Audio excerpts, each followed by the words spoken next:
ဟုတ်ကဲ့မင်္ဂလာပါကျွန်တော်ကတော့ဆရာမင်းပါနေ့ကျွန်တော်ပြပြပေးမှာကတော့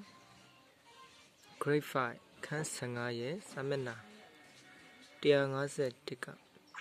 11စတုကန်များဧရိယာကိုရှာခြင်းပဲဖြစ်ပါတယ်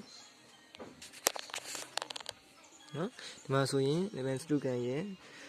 အခြေအနားကတော့9 cm ရှိတယ်သူ့ရဲ့အမြင့်ကဘယ်လောက်လဲဆိုလို့ရှိရင်6 cm ရှိတယ်6 cm ရှိတာမှာဒီမှာဆိုလို့ရှိရင်အခြေဆိုတာကဘာကိုပြောရလဲဆိုလို့ရှိရင်အခြေက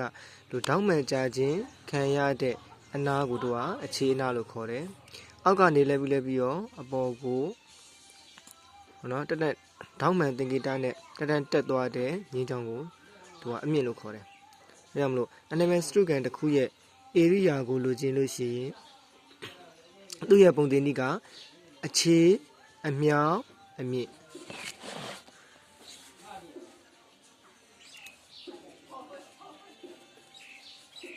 အနေပြိုင်စတုကန်တစ်ခုဤဧရိယာကိုလိုချင်ရင်ပုံသင်နည်းကတော့အခြေအမြောက်အမြင့်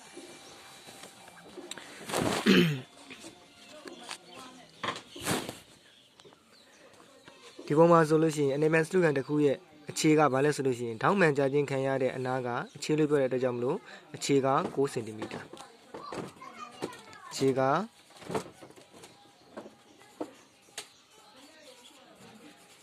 မီတာ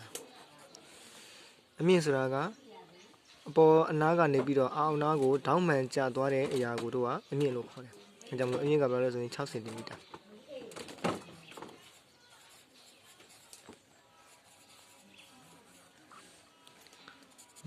964 54စင်တီမီတာရဲ့စင်တီမီတာမျိုးတော့စတုရန်စင်တီမီတာ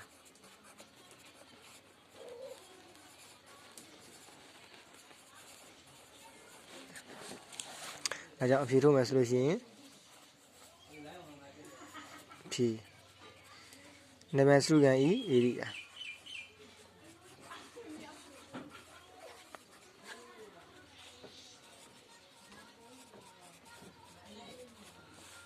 ရေးရောက်လို့ချင်းရင်54စတုရန်